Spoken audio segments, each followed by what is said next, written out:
Hey guys, and welcome back to the channel. It's me, Adam. You are watching Unlimited Options Investing. Welcome back to another episode. And this video popped up on my feed of both Josh Brown and Tom Lee, two highly regarded CNBC guests.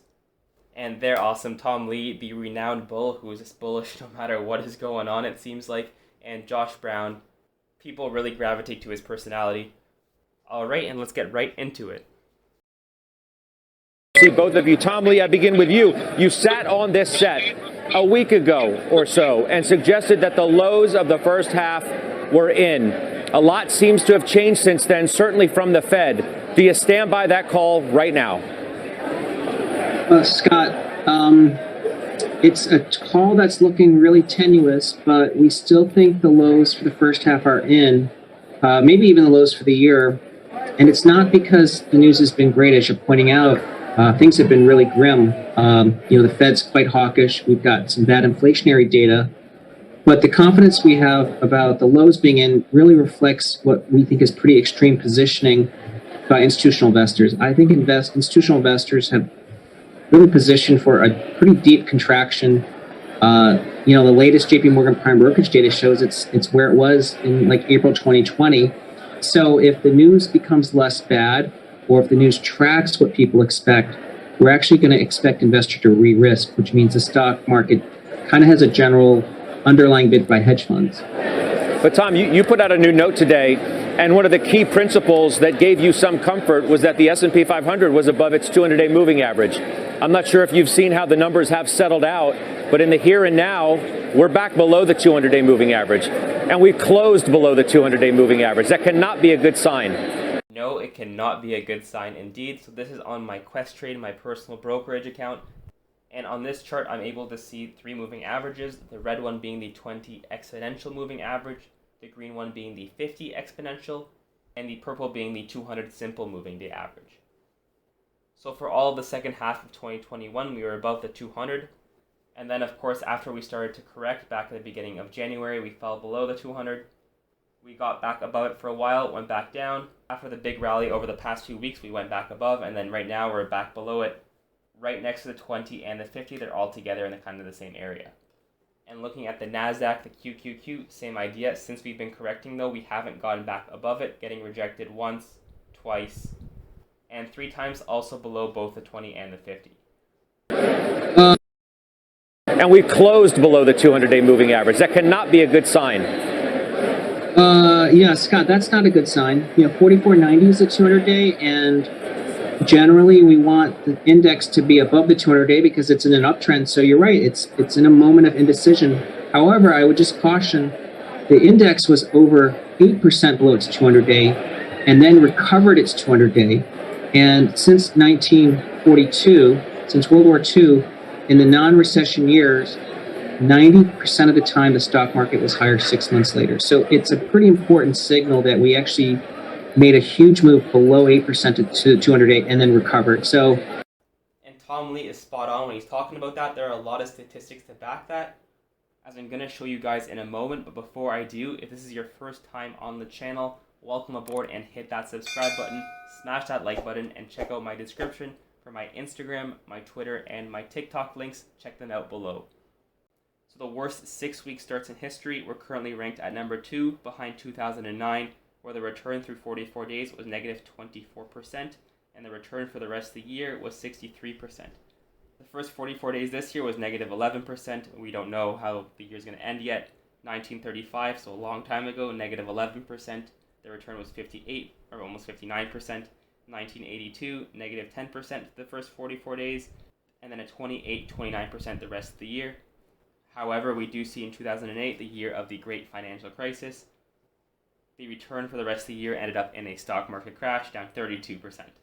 So as always, statistics are statistics are statistics, but you have to take into consideration context. This picture, March 8 was a likely bottom if no US recession occurs. So the blue bar being recession average, the yellow bar being other large sell-off averages, and then this year's March 8 is in red. So obviously when there is a recession, declines are worse. The average X a recession and where we were on March 8th are pretty close by. And we see that along the Russell 1000, 2000, 3000, 1000 growth. the NASDAQ 100, and the NASDAQ Composite.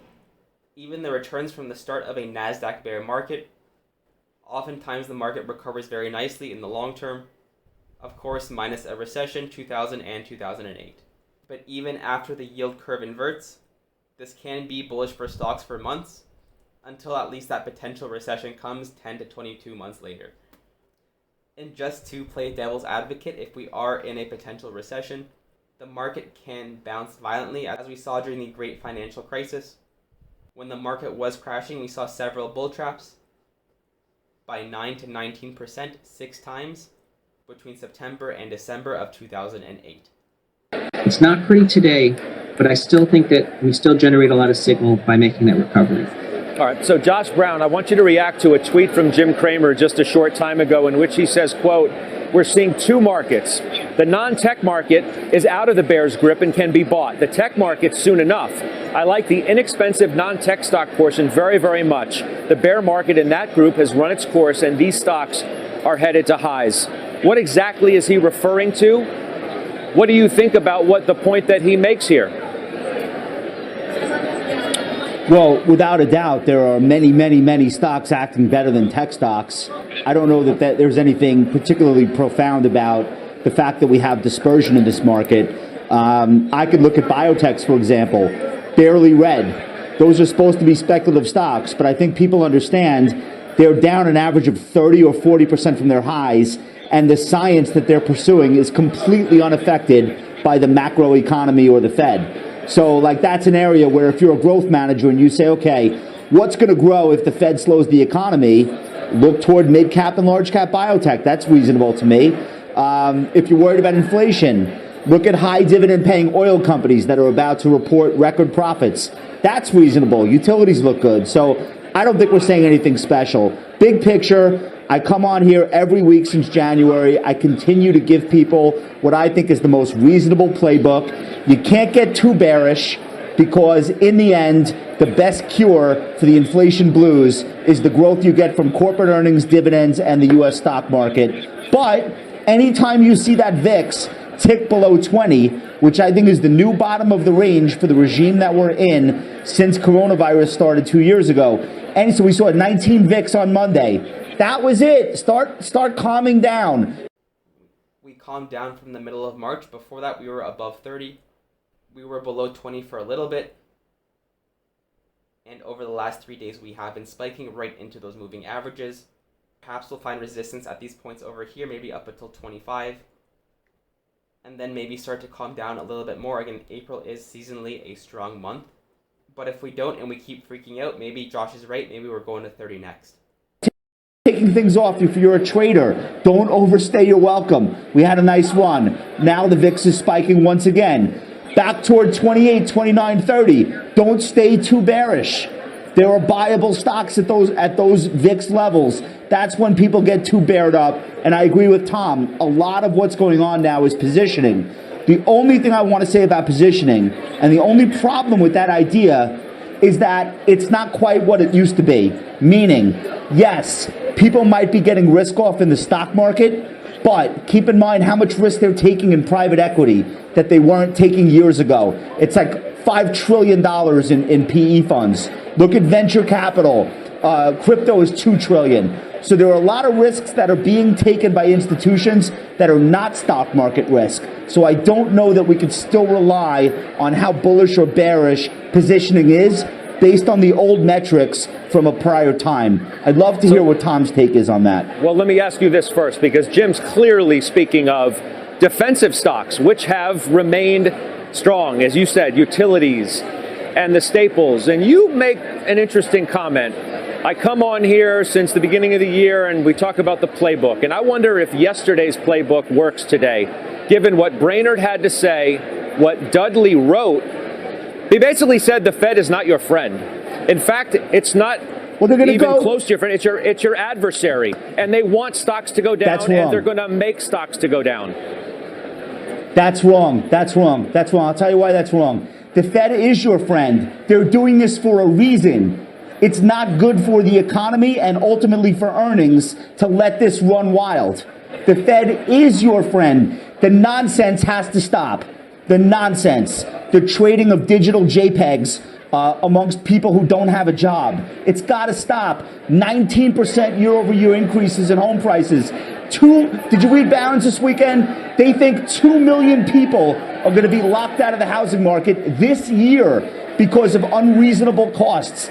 The Fed is your friend. The nonsense has to stop. We did an extra year of stimulus that was way unnecessary, and that's what's being unwound now, and it's going to be a better entry point for investors once we clear the decks. Tom, the nonsense has to stop. It's going to stop one way or the other, and Bill Dudley lays it out clearly today. It's going to stop because the Fed's going to stop it. And he says, and I quote, if stocks don't fall, the Fed needs to force them. One thing is certain, to be effective, the Fed will have to inflict more losses on stock and bond investors than it has so far. Investors should pay close attention to what Powell has said, right? Josh is right. Is it good in the end? Of course. Is it going to be painful as heck if the Fed has to do what Dudley suggests it does? You bet it will be. And I wonder if you're ignoring those risks to the stock market, which the Fed is screaming at you, and the stock market seems to be, at least part of it, snoring. Yeah, I would say that the Fed communication is 80% of their policy, so nobody should ignore what the Fed's saying. I think, in a way, it ties into what Josh is saying, which is there is a pretty large adjustment taking place in valuation of assets, not just public equities, but it's really privates and venture that need to be marked down. They're really going to be affected by tightening financial conditions because a lot of these, one, didn't have any marks, but also their access to capital isn't as liquid as large cap publicly traded companies. The tech sector, which is kind of linked to all this, has already made a huge correction. I mean, down 24%. I mean, that's already a bear market. So to an extent, I don't know when you hear about Fed policymakers and job winning and communicating, and I think really trying to calibrate market expectations, I don't necessarily think that means the S&P has to itself make a visit down to 3,500, because there's no level here where the S&P gets to that cures inflation. It's really a process of calibrating market expectations around inflation and then actually having delivered inflation lower. So I think we're in a dead zone. I think that ties into a treacherous first half. And I agree with Tom here. I think the market can be so unpredictable that if you have the most logical theory that makes complete and total sense, the market can still be irrational based on what the expectations are and what it actually decides to do. But I also think that 4,000 on the S&P, which was the February 24th low, is a pretty important level because that was pricing in 2/3 of the chance of recession. So I don't think that we get back to that level. So, Josh, what am I supposed to do if I'm an investor in technology today? And I witnessed the last couple of days, and Brainerd really started the waterfall. Maybe Dudley poured some on it, and then the minutes today certainly suggest that the amount of QT is going to be a bit stronger than the market initially thought. In the last couple of days, for example, I've got Snowflake down 11%, Salesforce down 8%, Palantir down 10%, DocuSign down 8%. I mean, I can go down the list, even to the big caps, Microsoft and Apple and Google and Amazon and NVIDIA, given some decent amounts back over the last couple of days. What do I do with those today? I think most investors are positioned in such a way that they can weather what's already, to Tom's point, a lot of this damage has already taken place. We're just revisiting levels that we saw at the end of February. We're not necessarily carving out new lows in the tech large caps. And I think most investors are not overexposed. Bear in mind, there are substantial losses taking place all over the world, but in places like, for example, SoftBank North Star Fund, or some of the Tiger Cubs that became crossover investors, those are big boys. They can weather that. They will be fine. They'll all be billionaires tomorrow. Most investors right now have to focus on a couple of things. Number one, liquidity. Are you invested in such a way that if you need to get access to money, you can? If that's going to be an issue with the way your portfolio is set up, on the next massive rally, do something about it. Are you diversified? Is any one sector going to make or break your life? I know a lot of young people are like 80% tech and consumer discretionary. You have an opportunity now. fix that. There are other places to be invested that are non-correlated with the growth trade. And this reminds me of a company that Josh was bullish on a few months ago before the big correction. It was A.O. Smith, a water heater company. And even this one wasn't safe this year, down almost 25% on the year. A company that's supposed to be a value name and yields a dividend of 1.76%. To Jim Cramer's point, so you have a playbook that you can make moves today when you want to before you have to, and it's too late. Great points you make. To expand on Kramer's point and yours, should I continue to ride what he calls an outrageous bull market in consumer packaged goods and drug stocks? Should I continue to play that? Is that the winner in the environment in which we describe? I think the tragic answer that I have to give you, and the very intellectually honest answer, is that if in fact we're still in the grips of this bear market that I think started probably sometime around November, if we're still there, and the evidence says we are, the lack of new highs is the tell, eventually they're going to get to everything. We are already anecdotally hearing stories about consumers trading down from craft to generic brands in the supermarkets, not because it's a full-blown recession and they're worried about their jobs. In fact, it's the opposite. Their wages are not keeping pace with the cost of things. So even in an inflationary environment, you would have to worry about the staples because they're not going to keep those margins and they're not going to keep the consumer pulling their products off the shelf. So take a look at this. This is the one-day performance. Obviously, technology isn't doing very well. But risk-off names, healthcare, consumer defensives, they're doing well. But if we take a look at the last week's performance, we really see money flowing into risk-off. Again, healthcare, consumer defensives. I'm pretty sure Costco's at all-time highs. Walmart is pretty much at all-time highs. Procter & Gamble, tobacco, beverages, utilities, and real estate. Where cheaper alternatives lie. And the best example of that, look at the divergence between Walmart and Target, or Costco and Target. What do you think is happening there? Walmart and Costco are consumer staples. Target is consumer discretionary. That's why those stocks are being treated differently. Think about the mindset of the consumer. 20 to 40% of consumers are looking for ways to cut back on costs. And that's at full employment. Okay? So the staples ain't going to save you. Well, what I don't quite understand, Tom, from your point of view is don't fight the Fed. We say it every time. We've been saying it since 2009. Don't fight the Fed on the way up. So why are we trying to fight it and be cute potentially on the way down, right? Sam Zell said it last hour. There's no substitute for liquidity.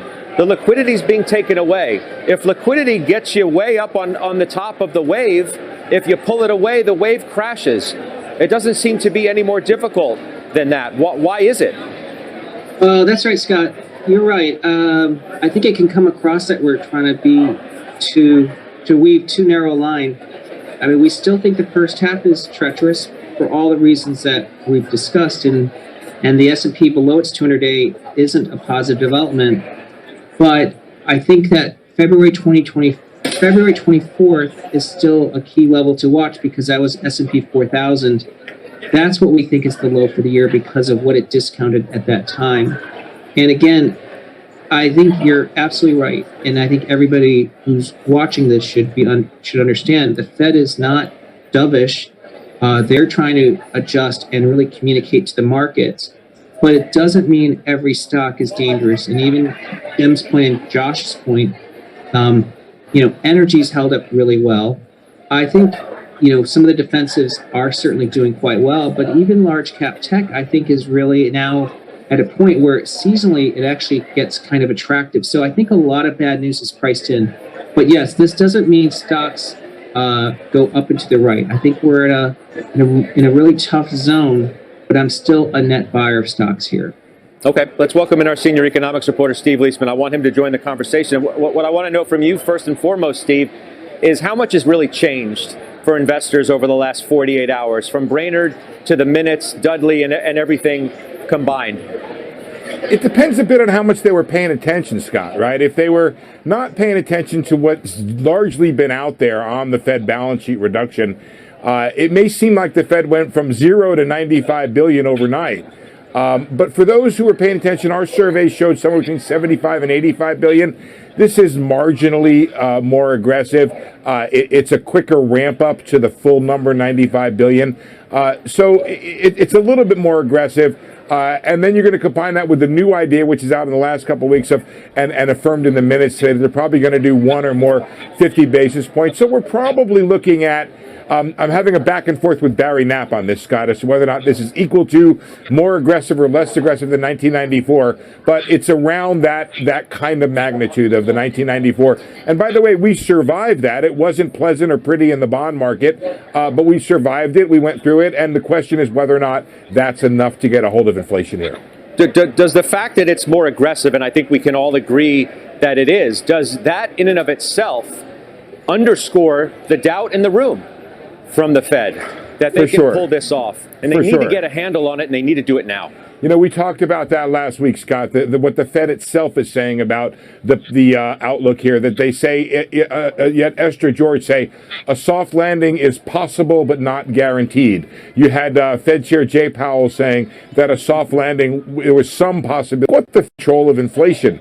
And there are some people out there, there's Larry Summers, for example, who feel that's exactly what the Fed will have to do, is to slow the economy down below potential growth, down below zero, and contract the economy in order to get a hold of inflation. I think it remains to be seen. The Fed could get some help from the fiscal side, supply chain stuff, bringing people back into the workforce, some demand destruction from higher prices. All that stuff could give the Fed a little bit of a hand here, but there are those who think you've got to raise the funds rate above at least above negative, where it is right now on an inflation-adjusted basis. So that could mean a 3 or 4% rate. Right now, the market has 200 additional basis points. Call it 240, 245 for December this year, and then up towards 3% for next year. You know, Josh, of all of the important things that Mr. Leisman just said, I think the most important one is they're willing to do the hard landing. They're willing to. They're willing to rip the Band-Aid off. They have no choice. And that hard landing means that stocks are not where they are today. And they are potentially a lot lower than where they are today. And they're trying to get that message across, and some investors don't want to listen to it. Yeah, the market is now pricing in 250 basis points approximately worth of Fed action this year. We learned that the Fed was willing to go 50 basis points in March, and would have if not for the invasion of Ukraine just a week and a half prior. That's like meaningful because it backs up what Steve is saying. I hear a lot of people come on and talk about buying opportunities, and yes, there are currently and will continue to be, but to have this overall market view that everything's fine because of valuations or whatever, you really should be nowhere near a Bloomberg terminal if that's how you're looking at this. Technicals are what are going to tell you what's going on and what the probabilities are of what's about to happen next. So if you're running any sort of tactical asset allocation right now, or your advisor is or whatever, make sure it's based on price action and not things that don't matter in a moment where the Fed could conceivably do 3 straight months of 50 basis point hikes. Because no amount of press conferences are going to change the fact that that is a substantial difference in the liquidity situation from where we were just 3 months ago. Steve, be real quick, and then I'm going to give Tom Lee the quick last word. Is there any scenario in which the Fed goes a full point? I don't think so, no. It's and are going to be at the moment. I think it could get there, and that could cause the Fed to pause. But right now, short term versus longer term. Appreciate it very much. Thanks. I know you hustled to make this work, and we do appreciate that in overtime. Tom Lee, quick last word. Well, I think it's, again, a really tricky time for investors, but it's important to have a view both long-term and short-term. And I mean, I agree. I think it's a very tricky period. I still think February 2024 are the lows for the first half, maybe for the year. But again, it's not smooth sailing in the first half. Tom, a lot of people listen to what you say. They certainly do, because I can see on Twitter that people hope you're right. Thank you for coming on. That's Tom Lee joining us in overtime. Josh, I'll see you soon for sure. Thank you as well. All right, and that's the end of my video. Thank you very much for watching. As always, let me know in the comments below. Are you more in Tom Lee's corner, or you're more bullish on the market for the second half of the year? And we've already potentially made those first half or full year bottoms?